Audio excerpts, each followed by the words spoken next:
The thunder of hooves against the hard-packed earth faded as Harriet Mills pulled the reins on her tired mare, bringing the animal to a halt at the edge of Promise Creek. The journey had taken its toll on both of them. At 42, her bones ached more than she cared to admit, especially after 3 days in the saddle.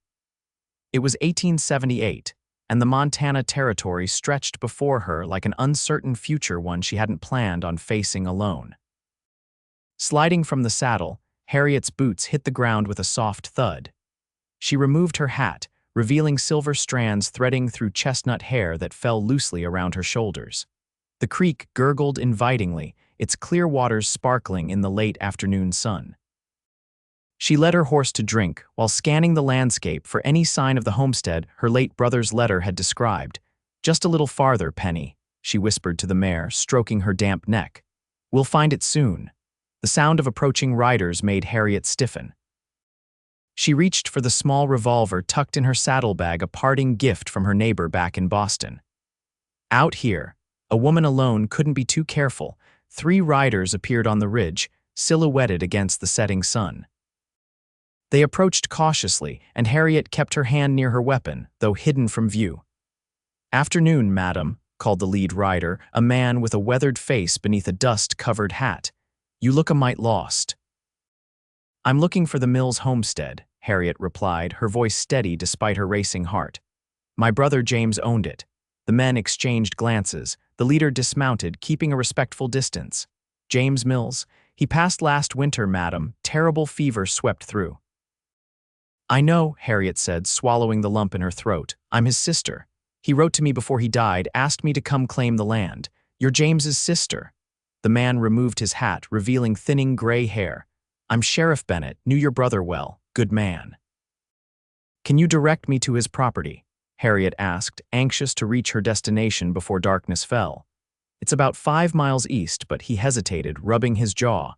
"Madam, I should warn you. Place has fallen into disrepair, been sitting empty since James passed." Harriet squared her shoulders. "I didn't come all this way to turn back now, Sheriff." The sheriff nodded. "One of my deputies, Owen Blackwood, has the adjacent property. He's been keeping an eye on your brother's place. I'll send word you're coming." He pointed east. "Follow the creek until you reach a split oak. Turn north there and you'll see the chimney of James's cabin within a mile." Harriet thanked him, mounting Penny once more. As she rode away, she felt the men's eyes on her back, likely wondering what a woman her age was doing, coming alone to claim frontier land. It was a question she'd asked herself repeatedly during the journey west. The split oak appeared just as the sheriff had described, its massive trunk forked like a wishbone against the darkening sky. Turning north, Harriet rode until a small cabin came into view, its stone chimney standing like a sentinel against the twilight. The homestead was modest, a one-room cabin with a lean-to addition, a small barn, and what appeared to be the remains of a kitchen garden, now overgrown with weeds. Grief squeezed Harriet's heart as she dismounted. This was all that remained of her brother's dreams. She led Penny to the barn, finding it sturdy enough despite its weathered appearance.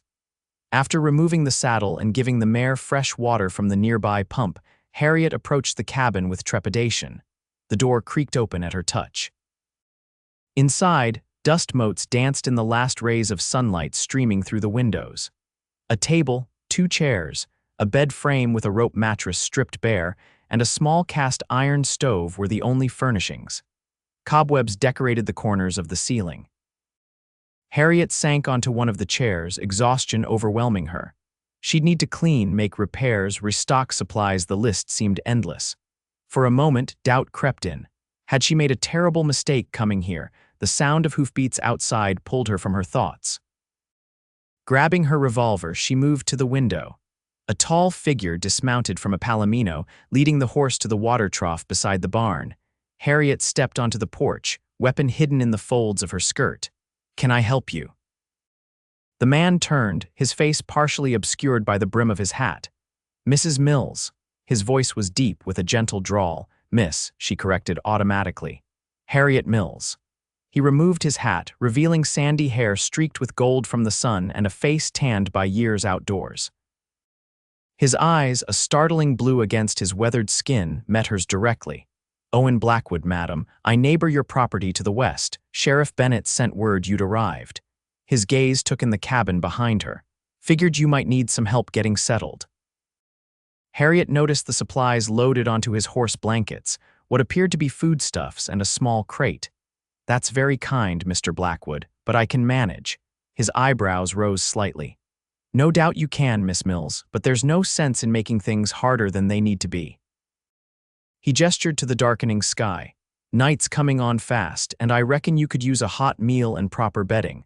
Pride warred with practicality in Harriet's mind. Finally, practicality won.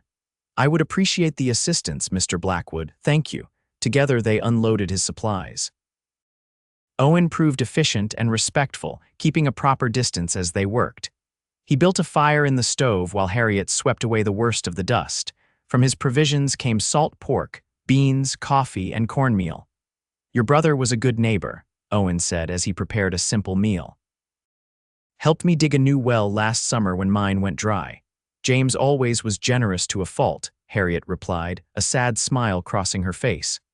"Our parents died when we were young. He practically raised me." Owen nodded, stirring the beans. "He spoke of you often." Proud as could be of his sister, the schoolteacher. Harriet's hands stilled. "He told you about me.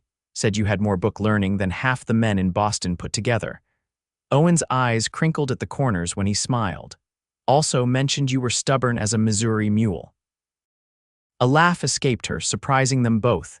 "James knew me well." As they ate, Owen asked about her journey and her plans for the homestead. "I intend to work the land," Harriet said firmly. James wrote that it was good soil, that he was making progress. Owen's expression grew serious. "It is good land, but farming out here isn't like back east. Winters are brutal. Summers can be dry as dust or bring floods that wash away everything you've planted." "Are you trying to discourage me, Mr. Blackwood?" "Just being honest, Miss Mills." "This isn't an easy life for anyone, let alone," he stopped abruptly. "A woman or someone my age." Harriet's tone was sharp. Owen met her gaze steadily. "Either, both." She set down her fork. "I taught in the same schoolhouse for 20 years, Mr. Blackwood. I've faced down parents twice my size who thought their children deserved special treatment. I've survived influenza outbreaks, city riots, and a fire that nearly burned the school to the ground. I may not have calluses on my hands from plow handles, but I'm no stranger to hard work or adversity." His lips quirked slightly. "I believe you, Miss Mills. I'm just suggesting that accepting help doesn't make you weak. Out here, neighbors rely on each other. It's how we survive." Harriet considered his words as they finished their meal in silence. After washing the dishes, Owen excused himself to check on the horses. Left alone, Harriet made up the bed with the blankets he'd brought. Her mind was filled with conflicting emotions. She appreciated Owen's help, but bristled at the implication she might not be capable of managing on her own. Yet there was something reassuring about his presence, a quiet strength that reminded her of her brother. When Owen returned, he carried an oil lamp and a small book. "Found these in the barn. Thought you might want them." He set the lamp on the table and handed her the book, a well-worn Bible. "Thank you." Harriet ran her fingers over the cracked leather cover, recognizing it as James's. "Will you be returning tomorrow?" Owen nodded. "If that's agreeable. There's work to be done on the roof before the next rain, and the garden needs clearing if you're planning to plant." "I would appreciate the help," Harriet admitted, "but I insist on paying you for your time." He shook his head. "That's not how we do things here, Miss Mills. I help you now, you help me when I need it. Simple as that." After Owen left, Harriet sat alone in the cabin, the lamp casting long shadows on the walls. She opened James's Bible, finding a pressed wildflower marking a passage in Psalms. A wave of grief washed over her as she thought of her brother, alone in this cabin during his final days. "I'm here now, James," she whispered. "I'll make this place what you dreamed it could be." With that promise, she blew out the lamp and fell into an exhausted sleep. Morning arrived with the persistent crowing of a rooster from somewhere nearby. Harriet rose, stiff from the hard mattress but determined to begin her new life properly. She washed at the pump outside, the cold water shocking her fully awake, then changed into a simple work dress. By the time Owen arrived, She had already swept the cabin thoroughly and was attempting to clear the overgrown garden with a rusted hoe she'd found in the barn. "Morning, Miss Mills," Owen called, dismounting from his horse. Today he'd brought additional tools, lumber, and what appeared to be seedlings wrapped in damp cloth. "Good morning, Mr. Blackwood. Call me Owen, please.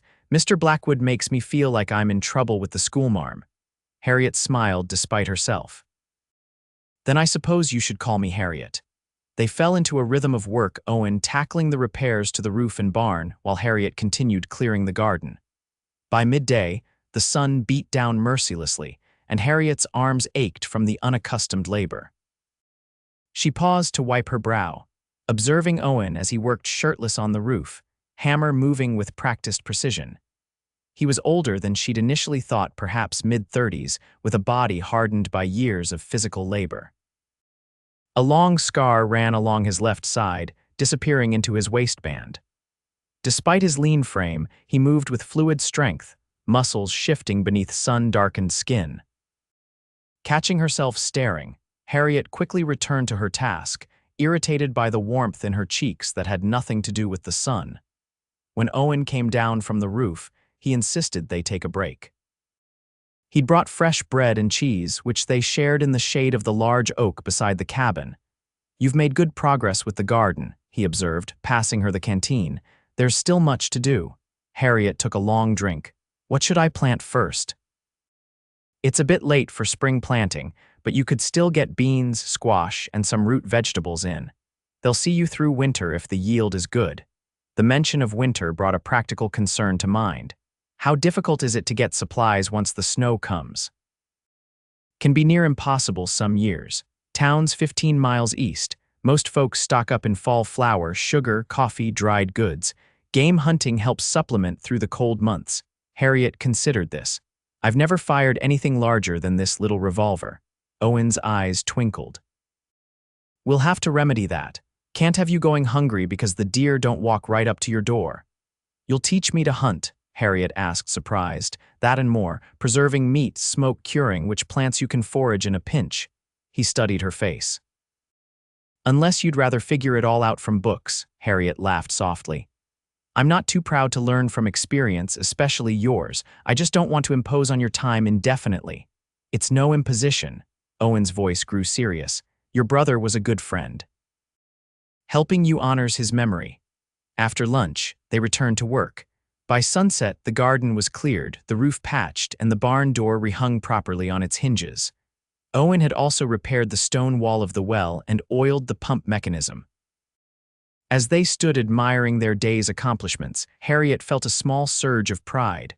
Already the homestead looked more livable, more like a place someone might actually call home. "Thank you," she said sincerely. "I couldn't have done all this alone." Owen nodded. "I'll come back tomorrow with those seedlings. We should get them in the ground soon." Before leaving, he hesitated. "There's a social at the church in town Saturday night. Might be a good chance for you to meet some of the other settlers." Harriet hadn't considered socializing. She'd come west for a fresh start, not to establish a new circle of acquaintances. Yet she recognized the practical value of knowing her neighbors. "Perhaps," she replied non-committally. Owen seemed to understand her reluctance. "No pressure, just thought you should know." He mounted his horse. "Sleep well, Harriet." "Good night, Owen." Over the next several days, they fell into a comfortable routine. Owen would arrive shortly after dawn. They would work through the morning, break for a midday meal, then continue until the light began to fade. He taught her to plant properly in the frontier soil, to recognize which wild plants were edible, and how to repair basic items around the homestead. Harriet proved a quick study, her determination making up for her lack of experience. By Friday, they had planted the garden, cleaned out the small root cellar beneath the cabin, and made the interior living space far more comfortable. When Owen mentioned the social again, Harriet surprised herself by agreeing to attend. "It would be good to meet people," she conceded. "Though I haven't anything suitable to wear to a social function." "Folks around here aren't particular about fashion," Owen assured her. "But if it matters to you, I could take you to the general store tomorrow morning. Williamson carries some ready-made items." Saturday morning found them riding toward Promise Creek. the small settlement that served as the area's hub. The town consisted of a single dusty street lined with wooden buildings, a general store, saloon, small church, sheriff's office, blacksmith, and a handful of other businesses. Owen pointed out various landmarks as they rode. Doctor's place is at the end there, Dr. Peterson. Good man, though getting on in years. The building next to the church is the schoolhouse, only operates during winter months when the children aren't needed for planting and harvest. Harriet perked up at the mention of a school. Do they have a teacher? Old Mrs. Finch teaches when she can, but her eyesight's failing. Town's been looking for someone to take over permanently. The information filed itself away in Harriet's mind as they reached the general store. Inside, Mr. Williamson greeted Owen warmly and regarded Harriet with open curiosity. You must be James Mills's sister, he said, extending his hand. Word travels fast in these parts. Welcome to Promise Creek. While Owen discussed feed prices with the shopkeeper, Harriet browsed the limited selection of women's clothing. She selected a simple blue calico dress that, while not fashionable by Boston standards, was clean and well made. As she paid for her purchase, Harriet noticed a bulletin board near the counter covered with notices. One in particular caught her eye. Teacher needed, Promise Creek School inquire with Town Council. Interested in the teaching position? Mr. Williamson asked, following her gaze. Been vacant since Christmas. Mrs. Finch can't manage the full term anymore. Perhaps, Harriet replied. I taught for many years in Boston. The shopkeeper's eyebrows rose. Did you now? You should speak with Reverend Taylor at the social tonight. He heads the town council.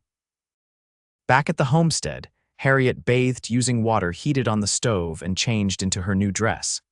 She pinned her hair up in a simple style, wishing fleetingly for a proper mirror. The small shaving mirror Owen had given her provided only a limited view. When Owen arrived to escort her to the social, he was dressed in clean trousers, a white shirt, and a dark vest. His hair was neatly combed and he'd trimmed his beard. The transformation from rugged frontiersman to gentleman was striking. His eyes widened slightly when she emerged from the cabin. You look lovely, Harriet. The compliment flustered her more than it should have. Thank you. Shall we go? The church was lit with lanterns when they arrived, and the sound of fiddle music spilled from the open doors. Inside, the pews had been pushed to the walls, creating an open space for dancing. Tables laden with food lined one side, and children darted between groups of chatting adults. Harriet felt eyes turn toward her as Owen led her inside. He seemed oblivious to the attention, guiding her toward a group that included the sheriff and an older man in clerical attire. Reverend Taylor, Sheriff Bennett, this is Miss Harriet Mills, Owen introduced. Harriet, Reverend Taylor heads our town council. A pleasure, Miss Mills, the Reverend said warmly. We've been curious about James's sister. He spoke highly of you. Mr. Williamson mentioned you might be interested in our teaching position, Sheriff Bennett added.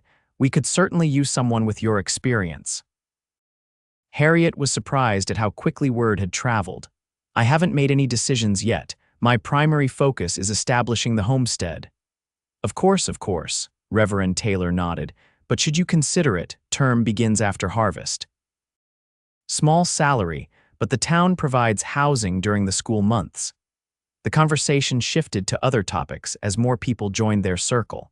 Harriet was introduced to so many neighbors she doubted she would remember half their names. Everyone was welcoming, though she noticed curious glances exchanged when they thought she wasn't looking. A lively reel started, and Owen turned to her. Would you care to dance? Harriet hesitated. It's been many years since I've danced. Some things you don't forget, he said, offering his hand. Against her better judgment, she accepted. Owen led her onto the makeshift dance floor, placing one hand lightly at her waist while holding her other hand. The fiddle's tempo increased and they began to move. Owen proved to be an excellent dancer, guiding her confidently through the steps. Harriet felt herself relaxing into the rhythm, remembering movements from socials in her youth. When he spun her, she laughed with unexpected delight. See. Not forgotten at all, Owen said, his eyes crinkling with his smile. They danced several more sets before Harriet needed to rest. Owen brought her punch, and they watched from the sidelines as others took to the floor. Everyone's been very welcoming, Harriet observed. Folks are curious about you, Owen admitted. Not many women come to the frontier alone, especially, he stopped abruptly, especially women my age, Harriet finished, an edge creeping into her voice. Owen looked uncomfortable. I didn't mean any offense. Yet you seem fixated on my age, Mr. Blackwood, not fixated, he corrected quietly. Impressed. It takes courage to start over anywhere, doubly so out here. Before Harriet could respond, a young woman approached them, a toddler balanced on her hip. Mr. Blackwood, you promised my Tommy a dance, she said with a teasing smile. That I did, Mrs. Cooper. Owen turned to Harriet. Excuse me a moment. Harriet watched as Owen took the little boy, setting him on his shoulders while leading Mrs. Cooper in a gentle waltz. The child squealed with delight, tiny hands gripping Owen's hair. The tenderness in Owen's expression as he interacted with the boy stirred something unexpected in Harriet's chest. He's good with children, said a voice beside her. Harriet turned to find an older woman had joined her. I'm Martha Finch, the failing schoolteacher, Harriet Mills. I understand you've been teaching here for some time. Martha's eyes, magnified behind thick spectacles, were kind but direct. 23 years. Started when this was just a few cabins and a trading post. These children are like my own.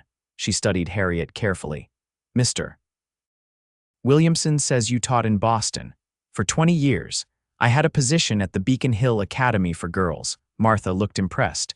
Fancy education for frontier children. All children deserve knowledge regardless of where they live, Harriet replied. The older woman smiled. You'll do nicely, I think. Before Harriet could respond, Martha continued, Owen Blackwood is a good man, lost his wife and child to fever 5 years back, hasn't shown interest in any woman since until you arrived. Harriet felt heat rise to her cheeks. Mr. Blackwood is simply being neighborly. Martha's knowing look suggested she thought otherwise. If you say so, dear. But I've known that boy since he was knee-high to a grasshopper. He doesn't repair roofs for just anyone. The conversation left Harriet unsettled. She had not come west looking for romantic entanglements. At 42, she had long ago accepted that marriage and family were not in her future. Her career as a teacher had fulfilled her, and she had expected the homestead to provide the same purpose. Yet watching Owen with the Cooper child had awakened long-dormant feelings, a yearning she thought she'd buried years ago. The ride back to the homestead was quiet, the night air cool against Harriet's flushed skin. Owen seemed lost in his own thoughts as well. Did you enjoy yourself? He finally asked as they approached the cabin. I did. Everyone was very kind. Harriet paused. Mrs. Finch spoke to me about the teaching position. You'd be perfect for it, Owen said. Those children would be fortunate to have you as their teacher. It would mean dividing my time between the homestead and town. We could work something out. I could help more with the land during school months. Harriet was struck by his use of we. When had her solitary venture become a partnership in his mind? At the cabin door, she turned to thank him for the evening. The moonlight illuminated his face, highlighting the strong lines of his jaw and the intensity in his eyes as he looked down at her. Harriet, he began, then seemed to think better of whatever he'd been about to say. I'll come by tomorrow afternoon. We should check that roof again, rain's coming. Good night, Owen, she said softly, disappearing inside before he could see the confusion on her face. The next few weeks passed in a blur of activity. The garden began to show promising signs of growth, and Harriet expanded her knowledge of frontier living daily. Owen remained a constant presence, teaching her to shoot with his spare rifle, showing her how to repair fences, and helping her prepare for the coming changes of season. Through their work together, Harriet learned more about Owen's past. He had come west as a young man, full of dreams about building a legacy on the frontier. He'd met his wife, Anna, in Promise Creek and fallen deeply in love. They'd had one daughter, Elizabeth, who had been just 3 when the fever took both mother and child within days of each other. I nearly gave up after that, Owen admitted one evening as they sat on the porch watching the sunset. Couldn't see the point in going on. Sheriff Bennett found me dead drunk in the saloon most nights. What changed? Harriet asked gently. Owen was quiet for a long moment. Spring came, land needed tending, and one morning I woke up and realized Anna would have been mighty disappointed in what I'd become. His voice grew soft. So I got back to living, even if my heart wasn't in it at first. Harriet understood all too well. After their parents died, she'd thrown herself into her studies, finding purpose in learning and eventually teaching. When James had gone west, she'd buried herself even deeper in her work, ignoring the emptiness that sometimes threatened to overwhelm her. "It takes courage to begin again," she said, echoing his words from the social.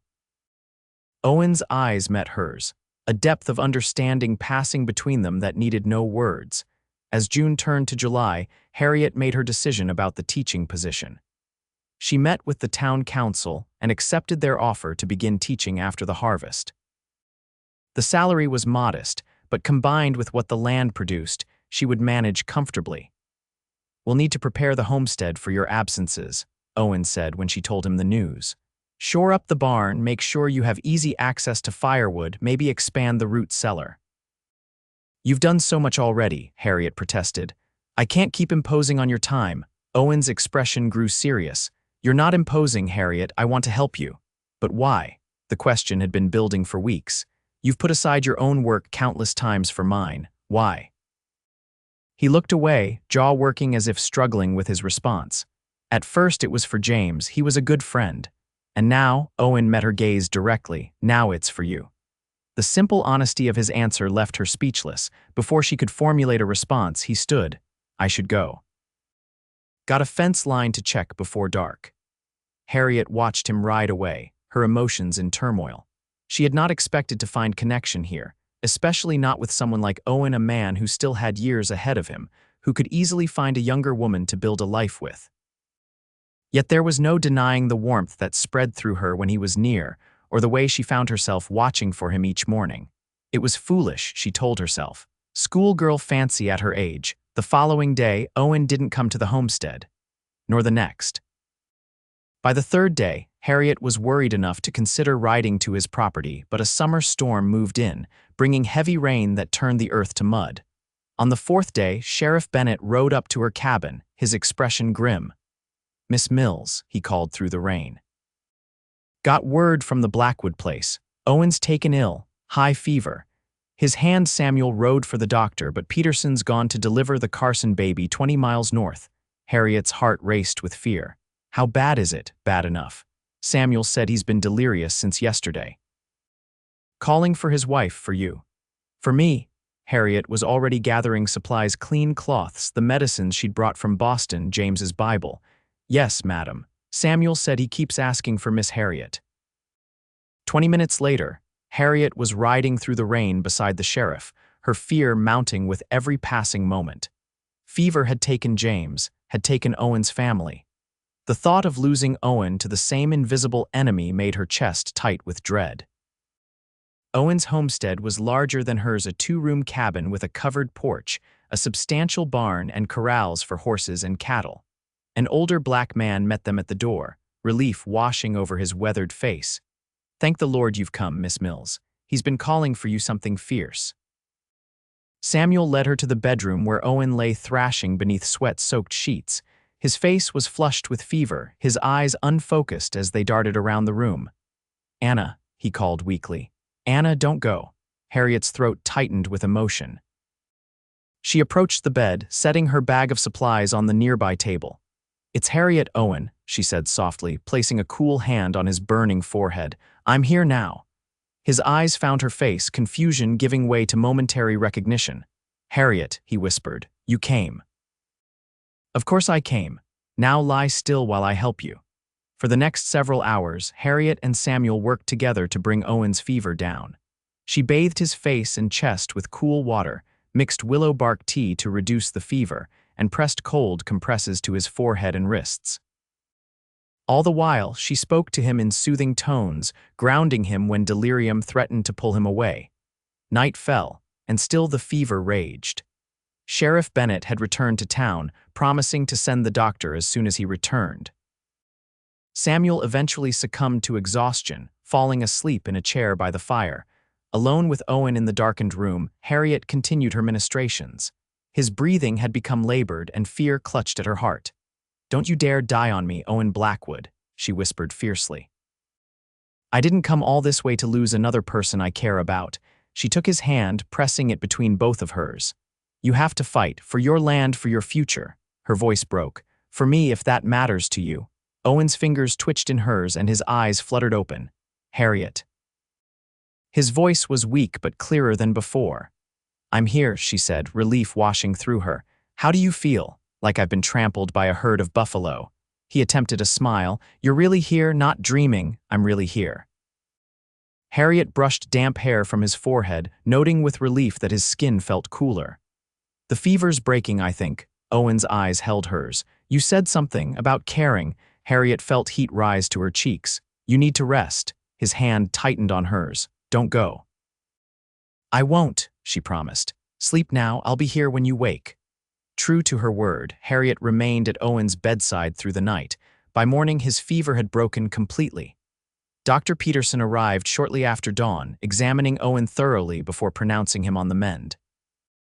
Nasty infection from that cut on your arm, the doctor said, rebandaging the wound Harriet hadn't noticed in her initial panic. Another day without treatment and we might be having a different conversation. You're lucky Miss Mills knew what to do. Owen's eyes found Harriet's. I know. For the next week, Harriet divided her time between Owen's homestead and her own, ensuring his recovery while maintaining her garden and livestock. Samuel proved invaluable, helping with the heavier work and teaching Harriet more about the land. As Owen regained his strength, their conversations grew deeper. He spoke of his dreams for his land, his memories of Anna and Elizabeth, and his loneliness in the years since their passing. Harriet shared her own story, her decision never to marry after a broken engagement in her youth, her dedication to teaching, and her complicated relationship with James. One evening, as they sat on Owen's porch watching fireflies dance in the gathering dusk, he turned to her with an expression she couldn't quite decipher. Why did you never marry, Harriet, if you don't mind my asking? She considered the question, surprised to find she didn't mind. I was engaged once when I was 20. He was a lawyer from a good Boston family. When my parents died, leaving James and me with significant debts, Richard decided I was no longer a suitable match. Owen's jaw tightened. Sounds like a coward. He was practical, Harriet said, though the old hurt still lingered. I was suddenly responsible for my brother, saddled with debt and without prospects, not an attractive proposition for an ambitious young lawyer. His loss, Owen said simply. After that, I focused on building a life that couldn't be taken away. Teaching gave me purpose, independence. And now, what are you looking for out here? Harriet gazed at the darkening landscape. A place that's truly mine. Something to leave behind that says Harriet Mills was here, and she built something of value. Owen nodded. I understand that feeling. They sat in comfortable silence until Owen spoke again. When I was delirious with fever, I thought I heard you say you cared about me. Harriet's heart quickened. You were very ill. Was it just the fever making me hear things I wanted to hear? The vulnerability in his question caught her off guard. Owen, she hesitated, unsure how to express the complicated emotions she'd been wrestling with. Whatever I may feel doesn't change reality. What reality is that? I'm 42 years old. You can't be more than 35, 34, he confirmed. What of it? Harriet turned to face him directly. You have years ahead of you. Time to find someone younger to have the family you lost. Owen's expression hardened. Is that what you think I want? Some young girl to replace Anna? I think you deserve a full life. Children if you want them. A partner who can share decades with you, not just what, Harriet? Years, because last I checked, neither of us knows how many years we have. His voice softened. I watched my wife and daughter die within days of each other. It taught me that time isn't guaranteed, no matter your age. Even so, nothing. Owen took her hand. I care about you, Harriet Mills. Not because you remind me of Anna, you couldn't be more different. Not because I'm desperate for any woman's company. I've been alone 5 years, and would have stayed that way if you hadn't come along. Harriet's throat tightened with emotion. Owen, I care about you because you're brave and stubborn and smarter than anyone I've ever met, because you make me laugh and make me think and make me want to be better. His thumb traced circles on her palm, and if you don't feel the same, I'll respect that. But don't push me away because you think you're too old. That's just years I get to make up loving you." The words hung in the air between them, raw and honest. Harriet felt tears prick at her eyes. "I do care for you," she admitted softly. "More than I should, more than I expected to. But I'm afraid." "Of what?" "Of wanting something I shouldn't have. Of being a burden to you later when I'm old and you're still in your prime."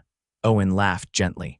"Harriet, have you seen the life we live out here? Nobody's in their prime for long. We all age before our time." He reached up to touch her face. "Besides, I'm not asking you to marry me tonight. I'm just asking you not to rule it out because of numbers that don't matter to me." The sincerity in his eyes melted her resistance. "All right," she whispered. "I won't rule it out." His smile was like the sun breaking through clouds. Slowly, giving her time to pull away if she wished, Owen leaned forward and pressed his lips to hers in a gentle kiss. It was brief, chaste even, but it sent warmth cascading through Harriet's body. When he pulled back, his eyes searched hers.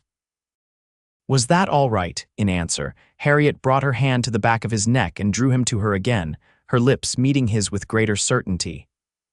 Owen's arms encircled her, holding her as if she were precious. When they finally parted, both slightly breathless, Owen rested his forehead against hers. "I should take you home before I forget myself entirely." The ride back to Harriet's homestead was filled with a new awareness between them. Their hands brushed as Owen helped her dismount, lingering longer than necessary. At her door, he kissed her again, deeper this time, leaving her dizzy with unexpected happiness. "Good night, Harriet," he murmured against her ear. "Dream of me." As summer progressed into early autumn, Harriet and Owen's relationship deepened.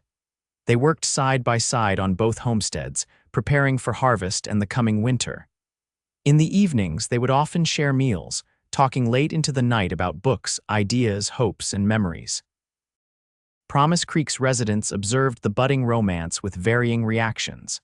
Most were supportive, especially those who had known Owen during his darkest days after losing his family. A few raised eyebrows at the age difference, but such concerns were generally kept private. Harriet found unexpected joy in her new life. The land responded to her care, producing a modest but significant first harvest. Her appointment as the town's teacher was officially announced at the Harvest Festival in September, and preparations began for the winter term. One crisp October evening, Owen arrived at Harriet's cabin with his wagon rather than his usual horse. "I thought we might take a drive," he explained, helping her up to the seat beside him. "There's something I want to show you." He drove them to a rise overlooking both their properties. The setting sun cast golden light across the landscape, illuminating the patchwork of fields, the meandering creek, and the distant mountains. "This is beautiful," Harriet said, taking in the view. Owen nodded, a nervous energy about him that Harriet hadn't seen before.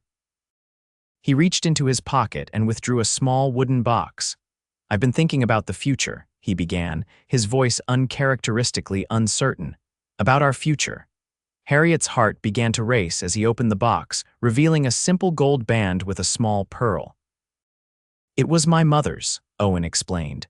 "Not fancy like what you might have had in Boston, but it's perfect," Harriet whispered, tears blurring her vision. Owen took her hand.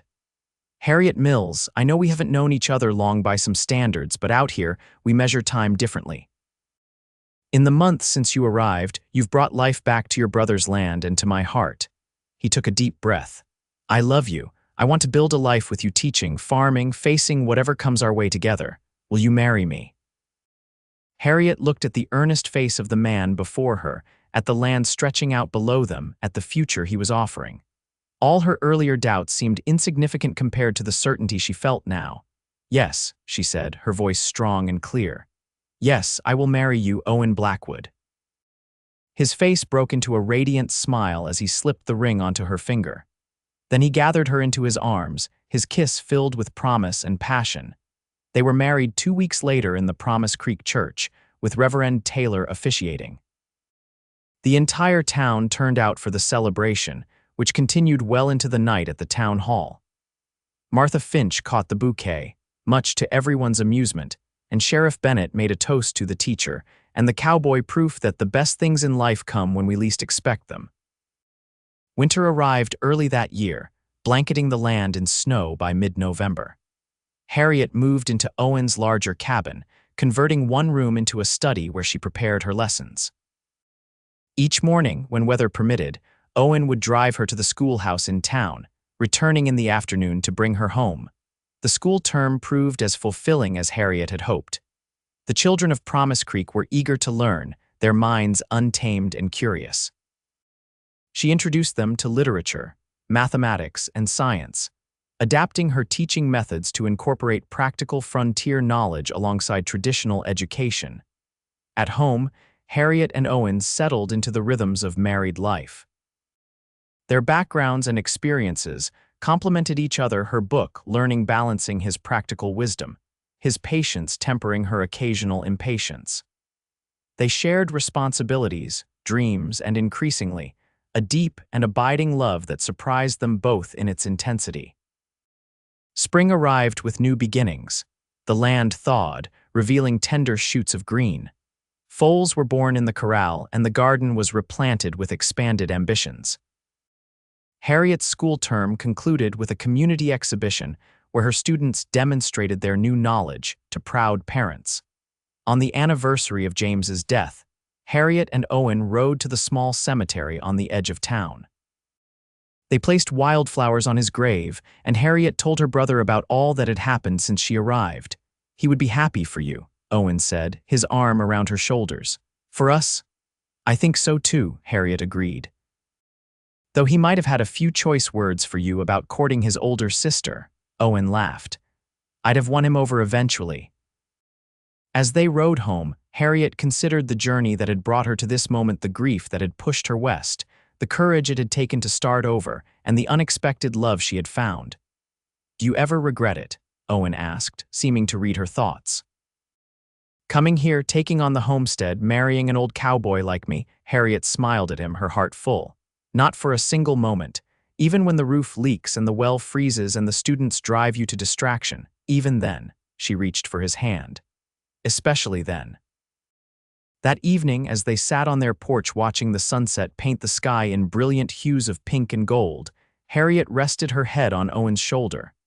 "I have something to tell you," she said quietly. Owen turned to look at her, eyebrows raised in question. "Dr. Peterson confirmed it today." Harriet took a deep breath, still hardly believing it herself. "We're going to have a baby." Owen's expression transformed from surprise to wonder to pure joy. "A baby, you're certain?" Harriet nodded, tears of happiness shimmering in her eyes. "Due in late autumn." "Peterson says everything looks healthy, though he warns it won't be easy at my age." Owen gathered her into his arms, holding her as if she were the most precious thing in the world. "We'll face it together, whatever comes." His voice was thick with emotion. "Oh, Harriet, I never thought I'd have this chance again." As the stars appeared one by one in the darkening sky, they talked of the future of the child they would raise together, of the legacy they would build on this land. Harriet felt a sense of completion she had never known before, a certainty that she was exactly where she was meant to be. The months that followed were filled with preparation and anticipation.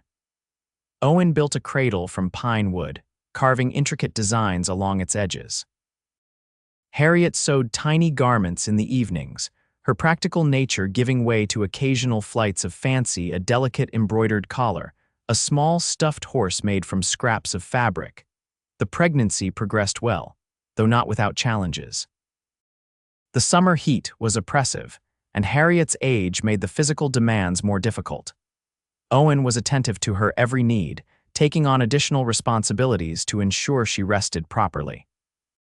News of the coming child spread through Promise Creek, bringing a steady stream of visitors bearing gifts and advice. Martha Finch organized the women of the town to prepare meals for the final weeks, ensuring Harriet would have one less worry.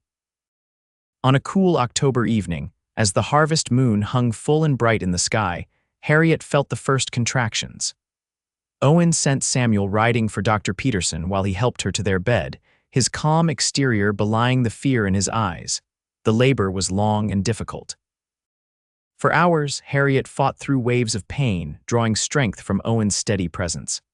Dr. Peterson arrived, his experienced hands guiding the process with quiet efficiency. As dawn broke on the horizon, a new cry joined the morning birdsong, strong, insistent, full of life. "Doctor." Peterson placed the tiny bundle in Harriet's arms, her daughter's face red and wrinkled, perfect in every way. "She's beautiful," Owen whispered, tears streaming unashamedly down his face as he touched a gentle finger to the baby's cheek. "What shall we name her?"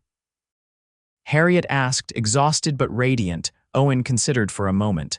"What about Hope? It seems fitting." "Hope," Harriet repeated, looking down at their daughter. "Hope Blackwood, it's perfect." In the years that followed, the Blackwood homestead flourished. Owen and Harriet combined their lands into a successful ranch, raising cattle alongside their crops. Harriet continued teaching, eventually expanding the school to include advanced studies for older students who might otherwise have ended their education prematurely. Hope grew into a spirited child with her father's blue eyes and her mother's determined nature. She loved books and horses in equal measure, often riding alongside Owen to check fence lines before settling under a tree with one of her mother's novels.